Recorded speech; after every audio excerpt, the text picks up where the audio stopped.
ketiga bakal tayang di bioskop 6 Januari besok. Film yang dibintangi oleh Angga Yunanda, Putri Marino, Slamet Harjo, dan Ira Wibowo ini merupakan salah satu dari 22 penerima bantuan pemerintah Kementerian Pariwisata dan Ekonomi Kreatif Republik Indonesia untuk promosi film sebesar 1,5 miliar rupiah dalam lingkup program Pemulihan Ekonomi Nasional atau PEN akibat pandemi COVID di Indonesia.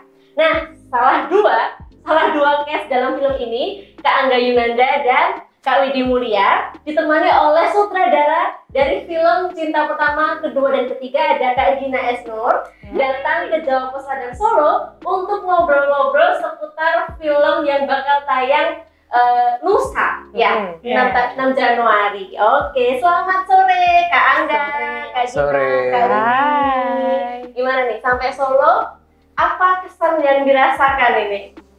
Kesannya kenyang ya? Kenyang. Udah lama ya, udah lama. Oh, kalau Kak Widi udah pernah ke Solo sebelumnya? Beberapa kali. Bareng sama rekan nyanyi saya dua di AB3. Oke, AB3 ya. Ya, lalu sendiri waktu promo single. Tapi selalu terkesan. Dan kali ini istimewa karena ada karya terbaru teman-teman saya yang hebat-hebat ini. Luar biasa. Saya ikut serta di dalamnya, film Cinta Pertama, Kedua, dan Ketiga. Dan kembali ke kota Solo lagi ya? Yes, itu dia. Kalau Kak Gina, ini pertama kali atau sudah pernah juga promo film atau tahun lalu ke Solo? Yang waktu enggak, promo film atau? Lebih ke ada riset buat kerjaan gitu. Kayak ke abis itu ke Tawangmangu gitu, road trip kayak enak, suka saya Solo. Bedanya tahun lalu sama tahun sekarang ada nggak? Makanannya beda. Kayak beda jalur menunya. Suasananya masih sama hangat gitu. Aku seneng maksudnya tidak yang jelas lebih banyak ruang publik gitu, lebih adem rasanya. Terus tidak seburu-buru di Jakarta gitu. Kopinya enak gitu, makanannya enak. Pokoknya setiap selesai roadshow tuh kayak aduh harus balik ke Jakarta dengan menu makanan kayak masih kurang tidak lezat di teman-teman di daerah. Jadi memang harus diagendakan tiap tahun chill di Solo kali ya. Kan seneng sih pengen road trip sering-sering ya dengan ada tol Jawa ini gitu. Betul, kan jadi aksesnya lebih gampang ya dari Jakarta ke Solo naik tol. Lewat tol deh kok naik tol. Kalau Kak Angga sendiri, udah pernah ke Solo sebelumnya belum? Pernah. Kalau ke Solo kapan ya terakhir ya? Aku kebetulan suaminya kakakku orang Solo juga. Oh jadi ya? udah Solonya bagian mana? Kayak tahu aja. Rumahnya deket rumah Pak Jokowi kali ya. Oh, Sumber, daerah di Sumber. Iya. Berapa beda rumah? 2 rumah. Aku kira satu RT sama Pak Jokowi. Tapi Gibran nanti di sana ya? Iya, memang dekat situ. Iya, dekat situ. Oke, jadi sering berarti ke Solo ya? Beberapa kali. Betul. Terus kali ini ke Solo selain promo film udah mengeksplor kuliner lagi belum? Belum, tadi yang aku bilang kayaknya kurang lama karena fokus. Aku kalau makan juga harus fokus sih. Iya. Nggak bisa. Fokus menikmati. Iya, tadi itu tuh sebenarnya ada gudeg udah kita rasain. Terus untung kita ngeliat ada es puter. Aku es puter Solo juga ngerasain. Iya. Oke, pertanyaan ke Mbak deh. Kalau misalnya punya sehari di Solo, makanan apa yang harus dirasain? Loh, harus sate buntel. Oke. Sate buntel itu wajib. Karena di sate buntel itu ada gulai, wajib gulai masak juga. Terus nanti agak malaman dikit ke gudeg ceker. Kalau belum kenyang ke soto malam. Soto malam itu apa? Soto yang buka malam hari. Kan soto kan identik isinya sama apa? Isinya apa? Vibes-nya sih yang beda. Jadi makan soto diiringi musik keroncong. Oke. Menarik. Nanti kalau pengen ngopi, kita mampir ke kopi atau susu segar. Di Jakarta ada susu segar nggak sih? Ada kan ya? Sebanyak tokonya kalau di Jogja atau di Solo atau Semarang. Atau mau ke Wedangan, sensasi makan remang-remang seperti itu. Pokoknya emang harus sebulan kali ya. Makanya nggak cukup sehari. Oke. Dari semua kesan baik di kota Solo yang dirasakan Kak Angga, Kak Gina sama Kak Widi, apa sih alasan promo film Cinta Pertama, Kedua, Ketiga ini diadain di Solo? Mungkin dari Kak Gina dulu deh. Ya.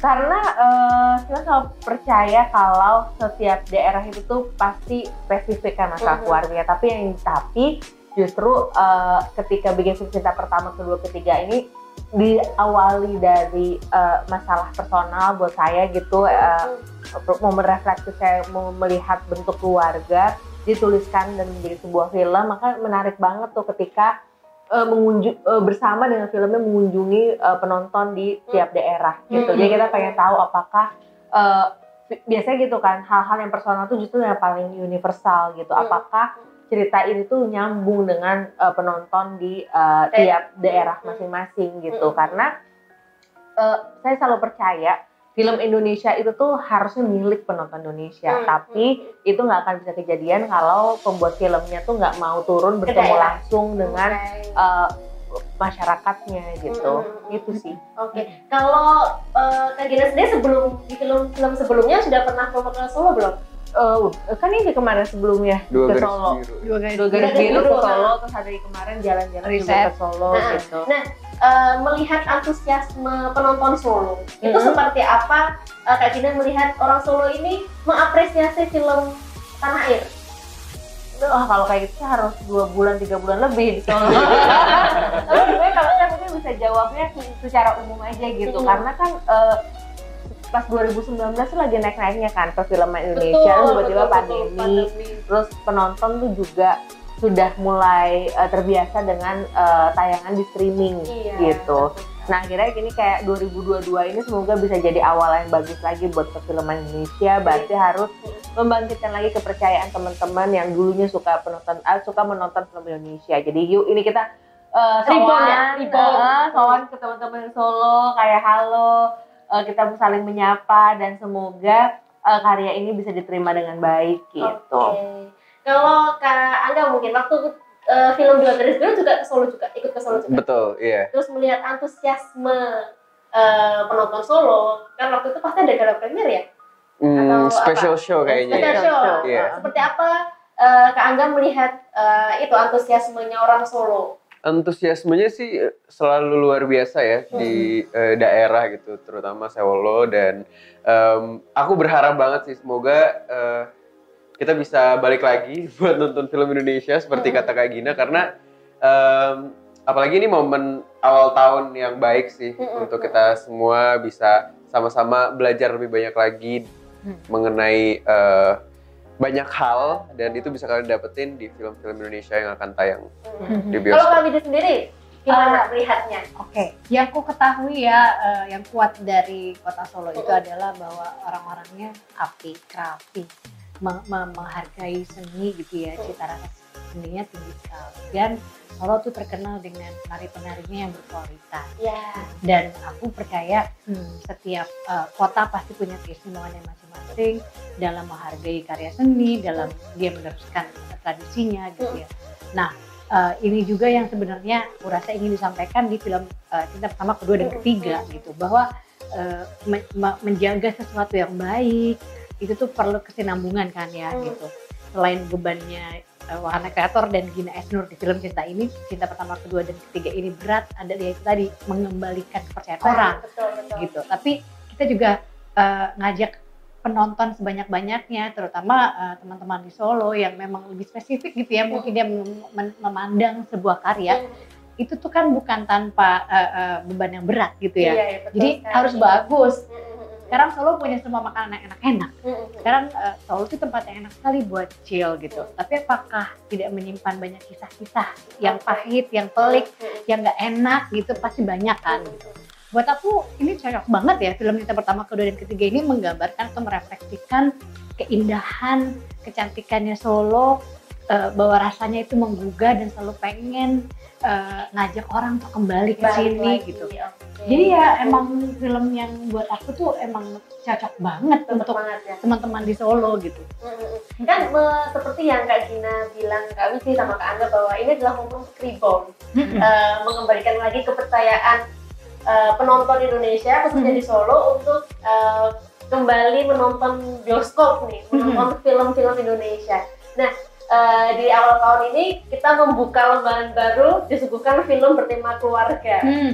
Bagi beberapa orang kan agak sensitif ya sama tema-tema keluarga. Maksudnya ketika memulai tahun baru disuguhin film keluarga, lo kan pengen semangat. Nanti kalau disuguhin film-film yang hangat gini, hatiku lembut nih, apa namanya nanti meleleh, mudah menangis, jadi tidak bersemangat gitu. Nah, motivasinya seperti apa nih Kak Gina? Pesan apa yang ingin disampaikan dalam film Cinta Pertama, Kedua, dan Ketiga ini? Yang menariknya, setelah kita mengalami pandemi, kita tuh berasa kalau sistem yang kita bangun selama ini gitu, bahwa orang tuh harus tough, harus keras, kemudian harus tegar, baja, maskulin, itu tuh ternyata nggak bekerja dengan baik di seluruh dunia. Baik. Justru dunia ini terus berjalan karena kelembutan, karena kehangatan, karena cinta, karena harapan, karena orang berani melihat ke dalam dirinya sendiri, bukan sekedar permukaan. Kalau ada rezeki yang diberikan kepada dari pandemi gitu ya, kepada kemanusiaan di seluruh dunia, adalah keberanian kita untuk menyetop semuanya dan melihat lagi apakah hidup kita ini tuh sudah Tiga satu ganti, matang satu ganti. Jadi kayak apakah gitu ya hidup kita di dunia selama ini itu sudah berjalan dan memaksimalkan diri kita ataupun keluarga kita. Nah, film Cinta Pertama, Kedua, Ketiga ini tuh mengajarkan diri kami gitu ya, para pembuat filmnya, dalam perjalanan membuat film di masa pandemi harus legowo dengan banyaknya kesulitan, terus kemudian menerima kesulitan itu dan menjadikannya kelebihan sebagai momen reflektif bahwa yang paling penting itu adalah ketika kita bersama, kita percaya satu sama lain, maka kita akan bisa menghasilkan karya yang bikin hati itu hangat gitu. Dan semoga semangat ini tuh juga sampai ke penontonnya gitu, bahwa siapapun kamu, mau tua mau muda, kamu menyayangi keluarga, menyayangi adik, menyayangi cinta yang baru, menyayangi kucing gitu, sahabat dan sebagainya, selalu ada punya ruang untuk cinta dan selalu punya ruang untuk membangun harapan yang baru. Cinta itu tuh nggak cuma pertama, tapi kedua, ketiga, keempat, kelima, dan selanjutnya gitu. Kak Gina, masih Kak Gina lagi ya? Bentar, Kak Gina sama Kak Aga nih. Kak Gina kan sebelumnya juga membuat film yang temanya juga keluarga ya, yang Dua Garis Biru kan juga keluarga. Nah, ini juga keluarga lagi dengan cerita-cerita yang relate, maksudnya dekat banget sama penonton, yang ketika kita nonton tuh bisa jadi kita juga mengalami cerita yang sama seperti itu. Nah, Kak Gina sendiri emang ada kayak kenapa sih memilih tema-tema keluarga yang relate banget gitu? Maksudnya apakah ada inspirasi tersendiri atau ada pesan yang ingin disampaikan dari masalah-masalah yang sebenarnya sehari-hari kita hadapi seperti itu? Justru karena saya ngerasa diri saya dan keluarga saya, baik saya dibesarkan atau sekarang bersama suami dibangun tuh tidak pernah sempurna. Justru ketika kita menerima bahwa keluarga itu tidak akan pernah sempurna, justru ada rasa ingin tahu lebih dalam lagi mengenai makna keluarga. Ya, karena kadang-kadang kalau misalnya kita lagi berada dalam sebuah masalah atau lagi bengong gitu aja ya, kayak kenapa ya tiba-tiba kita tuh dilahirkan di keluarga yang ini? Kenapa nggak jadi anaknya Pak Jokowi? Kenapa anaknya beda gitu? Tapi kan menarik gitu, ketika kita berusaha mengulik takdir kita, terus kita berusaha mengulik masalah-masalah dalam keluarga, peran apa sih sebenarnya yang bisa terjadi dalam eksplorasi masalah itu. Tapi yang paling menarik gitu ya, ketika kita bicara masalah keluarga gitu, kita selalu percaya keluarga itu adalah cerminan kecil dari negaranya, bangsanya. Jadi ketika mengulik sebuah keluarga gitu dengan permasalahan spesifik, ngomongin soal pendidikan seks, soal Kids Generation dan para caretakernya di sini, terus kemudian di keluarga Cemara ngomongin soal itu versi keluarga yang lebih harmonis, atau Ali dan Ratu Queens, itu sebenarnya bisa menggambarkan bagaimana society atau masyarakat itu nilainya apa terhadap masing-masing value tersebut gitu, dan apa ruang yang bisa diperbaiki lagi dalam hal tersebut. Jadi ketika kita memperbaiki atau membuka ruang diskusi di sebuah keluarga, maka selalu ada kesempatan buat Indonesia jadi lebih baik. Jadi sebenarnya saya bucinnya Indonesia. Hidup Indonesia. Iya, karena saya percaya kayak kalau enggak tuh kadang-kadang daripada kita bengong kenapa kita bukan anaknya Jokowi ya gitu. Mending kayak mengecek apa peran kita yang berkah kita bisa dibagi buat orang banyak gitu. Kalau dulu Mbak Widi gitu, saya inget banget waktu kecil Mbak Widi kayak di depan dunia gitu nyanyi gitu, Desya bagus gitu kan. Terus saya menginspirasi loh Mbak gitu buat anak perempuan kecil gitu. Dan itu tuh membuat kegelisahan untuk apa ya, peran yang bisa kita kontribusikan gitu ke sebuah negara. Karena bukan apa, kalau nyanyi itu jelek. Tapi kalau bikin film bagus. Nah makanya nggak bisa semuanya, nggak punya semua. Kalau enggak Mbak Widi aku aja lah. Kalau aku jadi mengganti Angga Yunanda gitu kan. Berarti sebenarnya dengan kata lain bahwa mungkin akan lebih simpel ketika kalau misalnya aku ngomong kita memberikan gambaran ke penonton bahwa ekspektasi terhadap sesuatu di film yang selalu sempurna itu tuh nggak selalu seperti itu ya? Maksudnya, iya, karena kalau sosial media kan capek ya, ngeliat keluarga lain tuh sempurna, ngeliat temen tuh hidupnya tuh kayak baik-baik aja. Apalagi kalau temen kamu Angga Yunanda. Waduh, berat kayak berat banget. Gak bisa saya berteman sama Kak Angga. Gak kuat. Oh, kita gak temenan nih ya gitu. Gak kuat kayaknya. Gak kuat, sorry gitu. Nah, tapi kan sebenarnya itu menarik dari sebuah cerita gitu, atau proses bercerita, bahwa kita tuh punya ruang untuk melihat gambaran karakter-karakter lain. Kita bisa belajar dari proses belajar kita mengonsumsi cerita apapun mediumnya gitu. Gitu. Jadi ketika ngelihat HP gitu, kita tahu bahwa perjalanan Angga Yunanda itu mungkin lebih kompleks dari kita yang kita bayangkan gitu. Mungkin dia nggak cerita kesulitan hidupnya. Mungkin ada di buku diary-nya dia, nggak pernah diposting, tapi ngapain juga dia posting itu. Nah, itu membuat, mudah-mudahan cerita itu bisa membuat kita lebih bijaksana melihat hidup gitu. Baik. Oke, sekarang kita bergeser ke Kak Angga yang sempurna ini ya. Yang kalau dilihat sempurna banget, aduh berat ini. Ini saya tuh mau wawancara Kak Angga itu semalam udah sambobo loh. Hati-hati nggak bawa mimpi. Kak Angga ini kan di film Cinta Pertama, Kedua, Ketiga memerankan sebagai raja. Betul. Raja ini tuh sosok yang seperti apa? Kalau saya lihat di trailernya kan dia nih anak laki-laki, punya kakak dua, hidup bersama ayah sama neneknya. Nah, tapi di beberapa scene di trailer tuh pengen hidup mandiri seperti itu. Nah, seperti apa sih dilema yang dialami raja? Dia ingin hidup mandiri, tapi dia harus menjaga ayahnya dan neneknya. Seperti itu. Seperti apa Kak? Ya, menurut aku karakter raja ini sangat-sangat dekat sih dengan anak-anak muda, terutama mungkin yang seusia sama aku. Dan ya seperti yang udah kakak bilang, emang cukup ribet sih ya urusan kehidupannya raja ini dengan keluarganya, karena ya raja ini emang harus kayak harus punya tanggung jawab kewajiban lebih untuk bisa mengurus bapak dan juga neneknya. Kalau neneknya sekarang udah pikun, jadi ada pekerjaan tambahan lah istilahnya bagi raja. Dan sedangkan kalau kita sebagai anak muda kan lagi baru aja mau menapaki dunia gitu.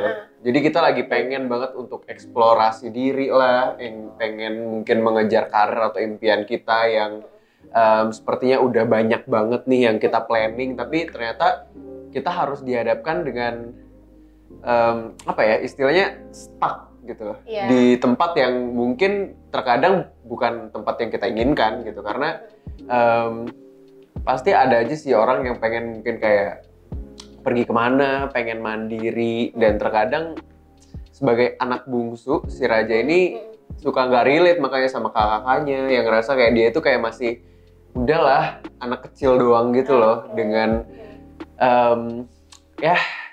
banyak sekali beban-beban yang dihadapi sebenarnya sama raja.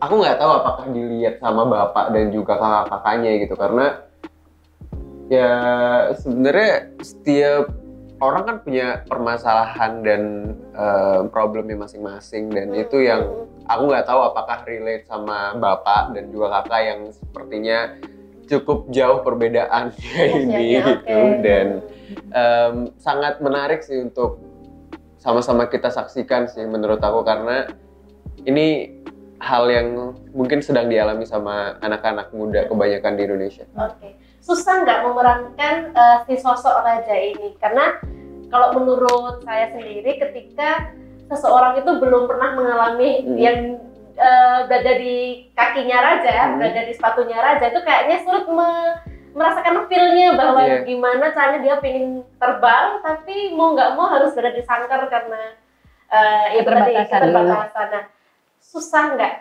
Kak Angga memerankan tokoh raja ini?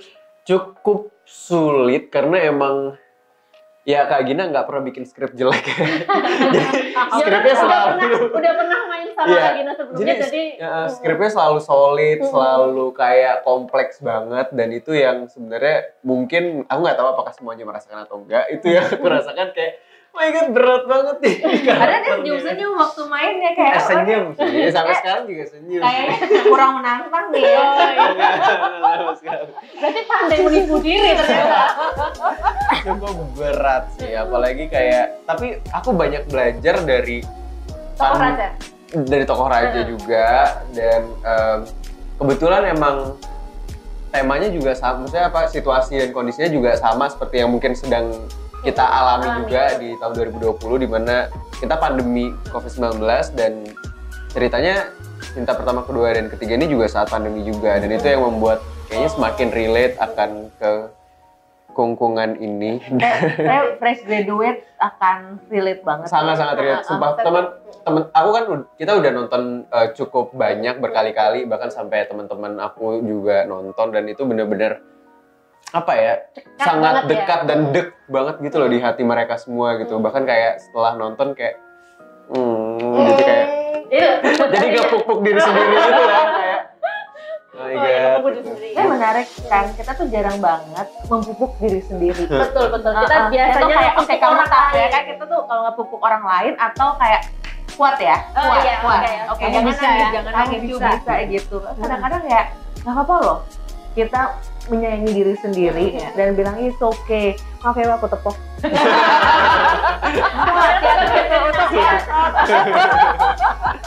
Dan aku bermain bersama Kak Uci, Om Samutra Harjo, Putri Marino, terus Tante Ira.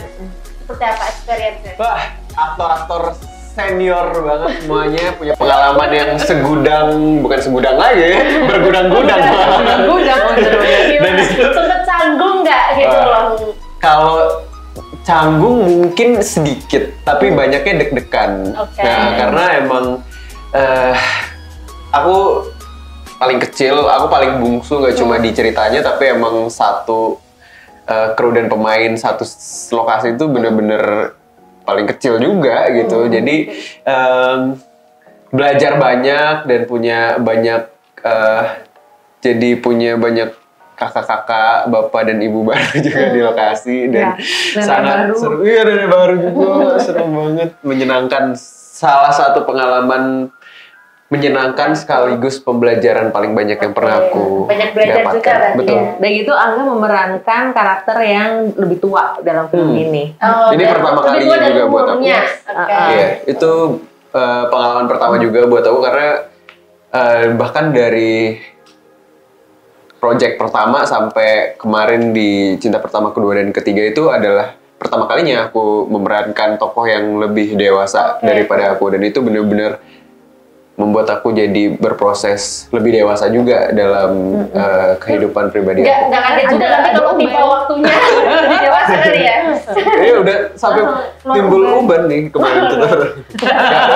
Jadi tadi disebutin Kak Angga, Kak Gina, terus Kak Wida juga bahwa ini relate sama kehidupan sehari-hari anak muda. Tadi disebutkan juga istilah sandwich generation. Kalau Kak Widi, Kak Gina, sama Kak Angga mungkin melihat fenomena ini tuh seperti apa harus disikapi oleh anak-anak muda.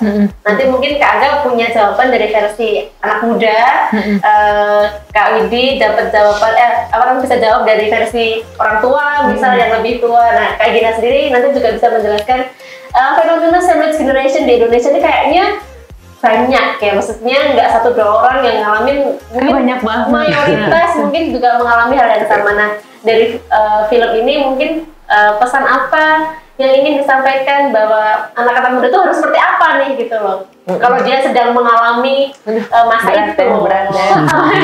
Oke, jangan nangis. Ada orang dari Takut bleber. mungkin dari siapa kali dulu deh. Boleh. Kamu kan tadi borongan buat Angga ya. Iya. Agak aku kapan ya? Ini waktu aku ya nggak apa-apa, satu pertanyaan dibagi-bagi nggak apa-apa. Masih ada 2 pertanyaan lagi kan? Karena aku gemes sebenarnya. Saya disuguhin terus.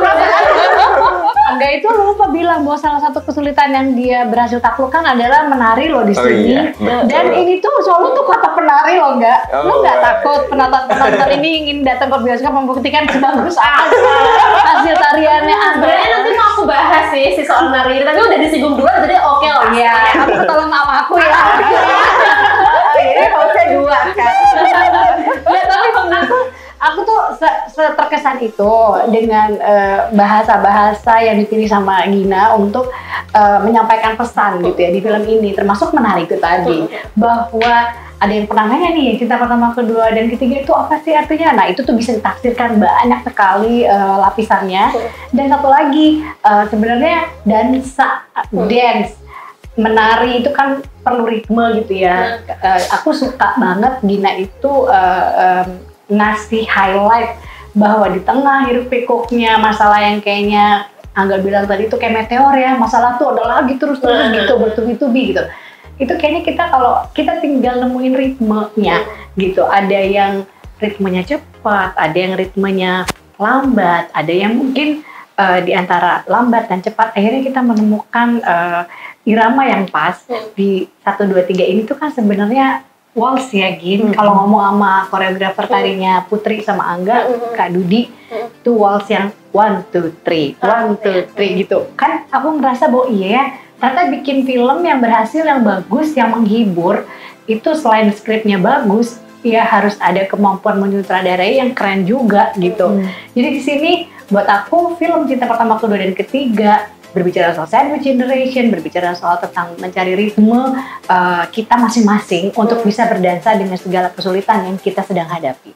Itu sih. Baik. Berarti tarian di film ini tuh kayak sebuah simbol gitu ya. Filosofinya Simbol bahwa gitu. kita menjalani kehidupan tuh kalau ngikutin ritme ya jadi indah gitu. Tetap sampai sejelek-jeleknya jadi tetap bisa dinikmati gitu. Oke. Seru juga ya. Nanti kita cerita pengalaman ini. Nanti cuma Kak Angga sama Kak Putri ya. Semua akhirnya. Kecuali juga. Yes. Anda tidak kelihatan. Saya zumba aja. Di belakang layar. Di belakang layar waktu lagi tulis. Berarti sekarang dari sisinya Kak Gina nih. Nah ini menyambung soal sandwich generation gitu ya. Kayak kita adalah roti lapis yang kadang-kadang bahkan itu bukan daging, meses. Kayak aduh susah banget, masalah banyak, udah dia terpimpit harus ngurus orang tua sama atau ngurus misalnya adik kakak di bawah kita atau anak-anak gitu, atau bahkan dititipin keponakan, sepupu dan lain-lain. Nah ini kan masalah yang bukan cuma Indonesia aja, tapi se-Asia ngalamin, dimana ketika keluarga itu tuh menjadi tanggung jawab bersama. Kita tuh hidupnya tuh guyup, gotong royong dan lain-lain. Tapi satu sisi, ketika masuk era digital gitu, kita lebih mudah melihat dunia lain di luar sana. Ada impian-impian pribadi yang dicanangkan sama budaya Barat gitu, terutama Amerika dan lain-lain. Terus kemudian ketika kita ngelihat orang-orang yang seumuran sama kita gitu, kok mereka lebih sukses, mereka udah pergi kemana-mana, mereka udah ke kafe, ini itu, umur kita ini sama-sama 26 gitu, kok dia udah punya bisnis sendiri, tapi kalau gue kayak masih cari kerja. Nah, hal-hal yang seperti itu tuh kan menambah rumit ketika sampai pulang ke rumah, kita punya tanggung jawab yang lebih besar lagi dan nggak tahu ini akan selesai kapan. Yaitu harus mengurus orang tua, atau karena kita mau niat berkeluarga dan lain-lain, nanti anak-anak kita. Nah, di tengah itu semua, jadi kebahagiaan itu apa sih? Kebahagiaan itu apakah sesuatu yang semua yang bisa ditampilkan di sosial media, atau sesuatu yang ternyata tuh kita cukup melihat ke dalam gitu, melihat sesuatu yang lebih penting. Mana tarian dari sekian banyak tarian banyak masalah di dalam kehidupan berkeluarga, baik masalah ekonomi atau berantem sama kakak. Mana sih masalah yang paling penting yang dalam hidup, yang itu dia masalah yang menjadi titik perubahan hidup kita, dan itulah keluarga. Gitu. Jadi sesuatu yang nggak bisa dinilai dari uang aja, dan kita sebagai manusia perlu menolak sih untuk cuma dinilai dari sekedar angka, sekedar umur, sekedar jumlah follower, sekedar biaya hidup dan pendapatan kita dan lain-lain. We are more than just numbers gitu. Nah, ketika tadi disandingkan dengan simbol tarian, itu tuh apa yang ingin Kak Gina sampaikan, bahwa dalam film ini dari pesan Sandwich Generation kemudian dikolaborasikan dengan tarian-tarian seperti itu, sinkronisasinya itu apa gitu? Iya, karena ketika tubuh itu tuh sesuatu yang paling satu-satu yang bisa kita miliki gitu. Ketika kita bisa bergerak, kita masih selalu akan membantu kita untuk punya harapan, itu sih. Dan ketika kita menari itu tuh ya kita tuh nggak cuma nemuin ritme lagi, tapi ketika kita belajar nari kan tuh kayak harus bercermin gitu. Dan kita kalau misalnya berdansa berpasangan ya harus memperhatikan pasangan yang lain juga, apa efeknya buat kita, dan kita memberikan efek apa ke dia gitu. Dan saling percaya. It takes two tango ya. It takes two tango. Kalau Kak Angga tadi menyambung dua pendapat. Sepertinya sudah sangat-sangat disimpulkan, udah sangat Nggak, dia cuma dengar kamu tuh berkata-kata. Iyalah, suaranya. Maksud saya cuma liatin doang. Nggak ada gitarannya, nggak. Beda. Lu paling ngerti kawin gitu. Tapi maksudnya kayak kalau buat Angga mungkin seberapa penting sih kamu bisa mewakili teman-teman seusia kamu dalam sebuah cerita gitu? Yang mungkin mengalami ini. Ya, masa-masa muda ini masa yang mungkin paling sulit sih buat aku. Aku nggak tahu sih apakah mungkin usia 30-40 lebih sulit lagi, karena emang kita masih pertama kali menghadapi ini semua. Gue nggak tega ya, nggak apa-apa. Jadi kan ini ya perjalanan baru kan buat kita kan, dimana kalau kita sebelum-sebelumnya kayak masih happy aja, sama kayak happy berat.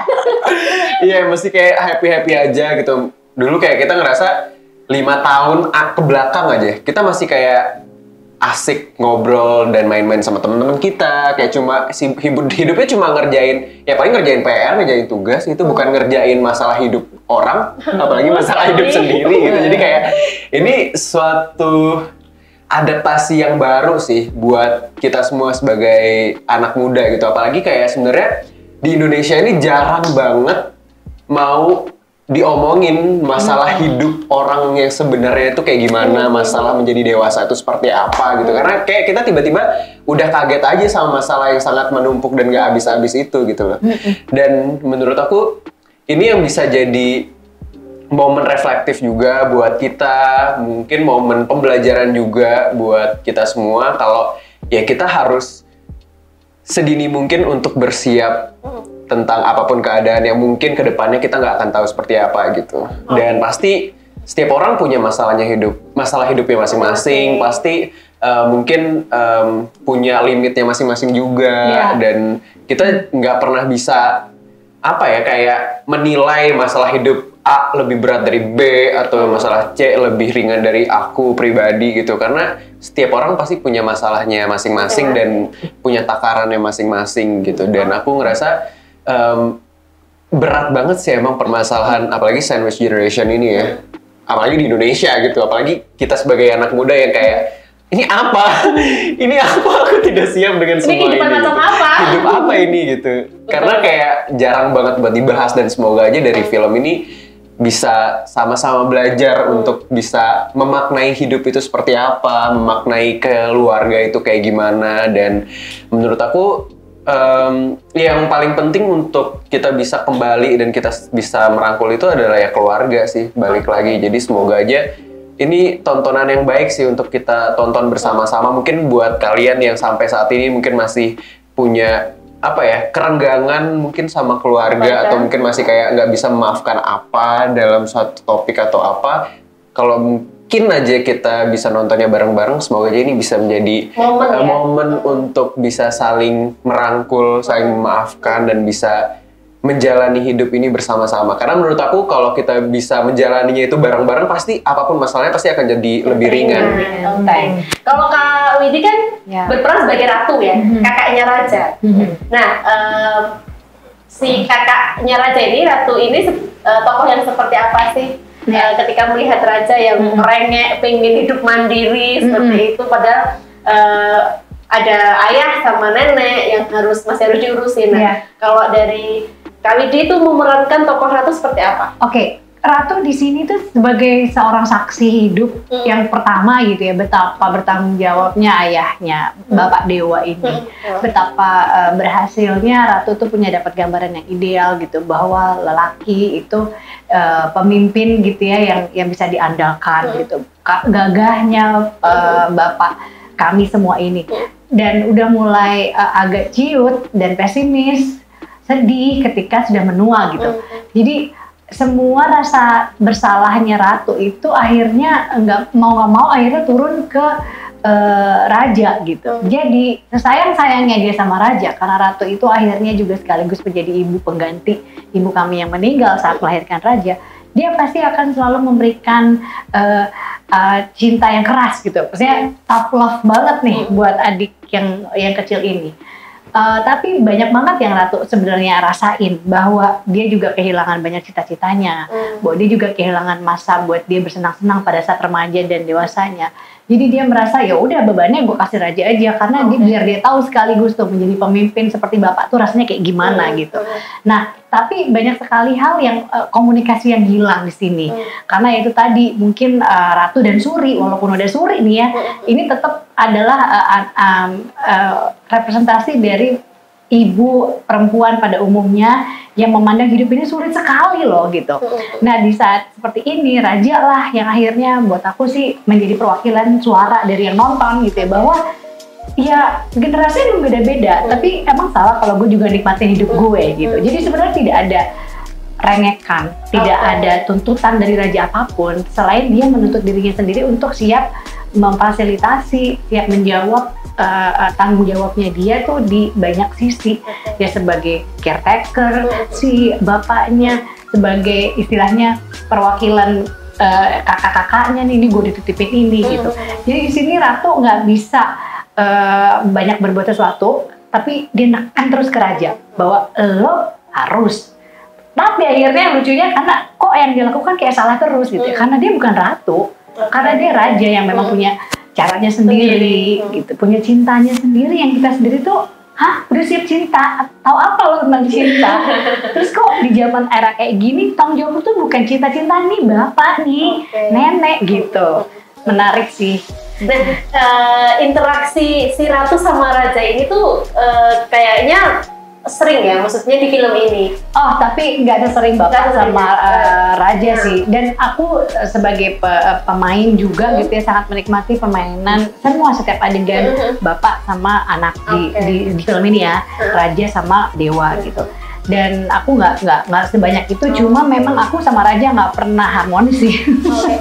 Kan kalau bicara soal chemistry kan nggak melulu tugas pemeran utama ya, nggak melulu tugas misalnya raja chemistry sama Asia atau raja sama ayahnya. Nah, apakah Ratu dengan raja itu juga perlu membangun chemistry? Nah, Kak Widi sama Kak Angga juga perlu membangun itu nggak untuk sebagai kakak adik? Gitu.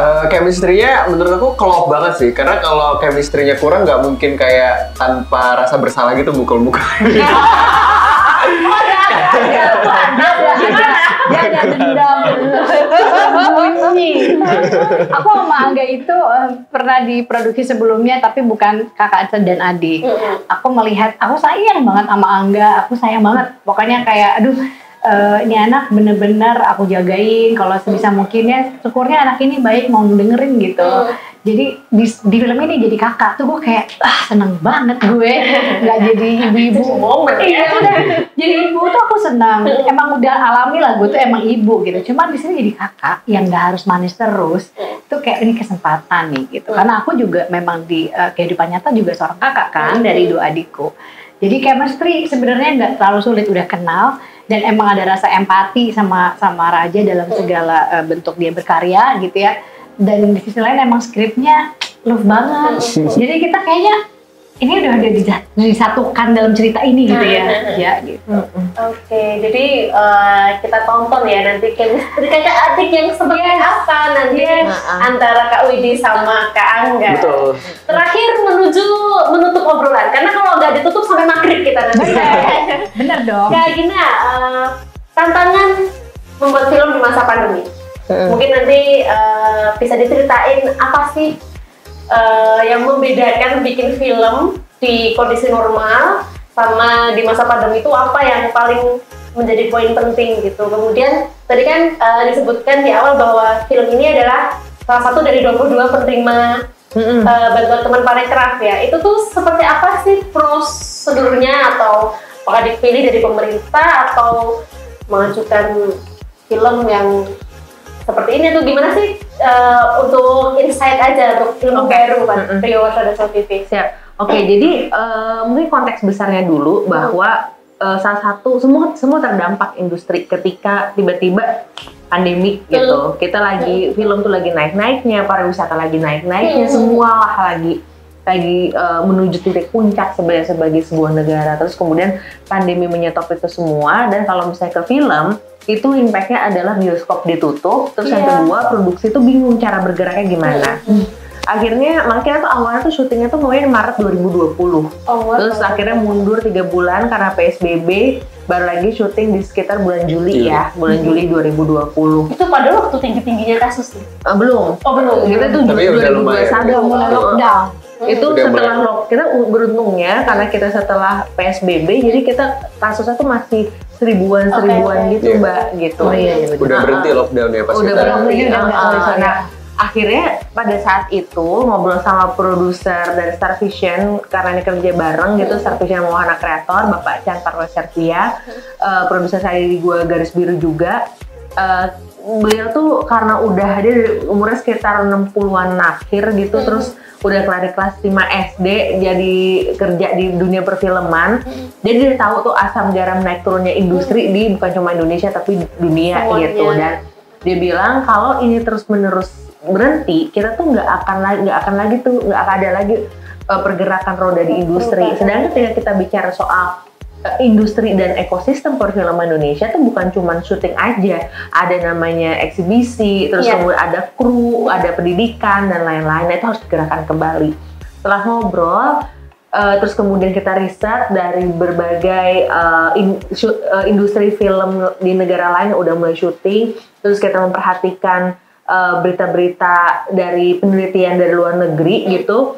Kita tahu kalau di Inggris itu udah ada istilah namanya bubble, tapi di mana antar rumah aja. Nah kita mulailah bikin SOP gitu di tim kami, terus kemudian ngobrol sama beberapa asosiasi seperti asosiasi produser atau sutradara di Indonesia. Nah dari situ kita kemudian bikin guidebooknya, terus ada logbook, terus kita ada sistem tes. Untuk sebagai perbandingan dulu PCR tuh 2,5 juta masih. Iya masih mahal banget ya. Swab test itu tuh 800 ribuan, dan ini tuh kayak itu tetap dilakukan demi membangun untuk menggerakkan lagi roda industrinya gitu. Ya udah Bismillah di saat Juli 2020 itu tuh ya udah kita mulai lagi bersama-sama. Kita memulai lagi berproduksi yang kayak kalau dipikir-pikir nekat juga ya, karena tuh ada orang yang sepuh gitu seperti Om Sandra Harja sama Ibu Eli Lutan gitu. Ya udah kita seketat mungkin ya, terutama kayak Angga yang nyaris di semua adegan ada, ya dia harus sering-sering di colok gitu. Dulu kadang-kadang pas nggak di kamera kok lubang hidungnya beda sebelah. Nggak jadi gede mulai. Harusnya gantian ya. Nah, tapi setelah syuting udah mulai, kan kayak bioskop, terus terutama bioskop gitu mulainya tuh agak perlahan gitu, karena orang tuh masih deg-degan ini aman atau enggak. Padahal sampai di titik sekarang ini, alhamdulillah belum ada penyebaran dari bioskop dan ini seluruh dunia, karena emang sistem sirkulasi di bioskop itu tuh harus ada filter udara UVC dan HEPA filter gitu. Nah, karena itulah kami dari ekosistem perfilman datang ke Presiden Jokowi untuk bilang kalau yang ini industri itu tuh sebenarnya bisa jadi industri masa depan di Indonesia gitu. Karena kalau misalnya kita ngeliat Inggris deh, dia kan nyaris nggak ada sumber daya alamnya ya, tapi mereka terus memproduksi budaya pop culture mereka untuk terus hidup. Enggak, yang paling deket deh tetangga saudara jauh kita Korea Selatan gitu, opa semua gila-gila dari boy bandnya, girl bandnya, sampai series, sampai film gitu.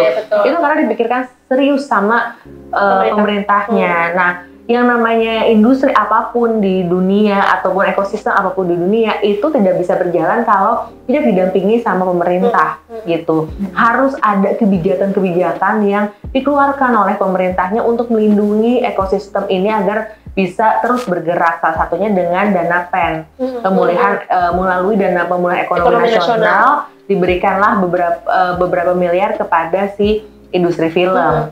Nah, kemudian akhirnya ada 3 bagian, ada promosi, ada produksi, sama promosi, produksi, sama praproduksi. Dan itu kalau produksi khusus untuk film-film pendek, jadi buat para filmmaker muda gitu. Nah, yang promosi ini, jadi kita tuh yang sudah selesai filmnya, kita memberikan dan ada form yang bisa dicek nanti kemudian sama BPK dan auditornya dan lain-lain. Itu tuh diberikan kepada tim kurator. Nah, tim kuratornya akan menonton film-film yang masuk, kemudian ada mengecek kelengkapan formulirnya. Kalau oke, baru bisa lanjut ke tahap selanjutnya gitu. Nah, itu juga bener-bener semua dapat itu 1,5 miliar nih per film. Nah, itu tuh harus bisa diaudit, ini tuh keluarnya gimana. Dan karena ini dana pemulihan ekonomi, maka yang dipulihkan tuh yang paling menarik ketika ngomongin film, yang dipulihkan tuh bukan cuma industri filmnya aja, tapi bahkan industri di luar lain. Misalnya kayak si Cinta Pertama, Kedua, Ketiga, kita menyewa agensi digital, berarti kan kita menghidupi yang di luar film. Kemudian baliho, terus kemudian di poster-poster Raja, Asia, Om Slamet Raharjo dan Ira Wibowo ini ada di kereta, di komuter lain. Nah, itu kan berarti ada beberapa pihak yang dapat lagi keuntungannya. Nah, itulah pemulihan ekonomi itu tuh seperti film Cinta Pertama, Kedua, Ketiga gitu. Kembali lagi built-in multiplier effect ya. Multiplier effect dan harus terus bergerak biar kita geraknya bareng-bareng. Dan itu kenapa juga kayak industri-industri kreatif seperti film tuh juga penting untuk terus bergerak dan dibela bersama, karena modalnya tuh adalah manusianya sendiri. Ketika modalnya adalah manusianya sendiri, maka efeknya tuh juga apa nih modal manusia? Ya pendidikan, ya kesehatan gitu. Nah, jadi tuh semoga akhirnya penonton Indonesia tuh juga ngerasa ini nih kenapa kita harus membela perfilman kita tuh bersama, karena ada kebutuhan saya sebagai masyarakat Indonesia di dalam perfilmannya gitu. Oke, luar biasa sekali insight-nya. Ini saya sampai masuk. Kamu bertanya, Gina menjawab. Iya.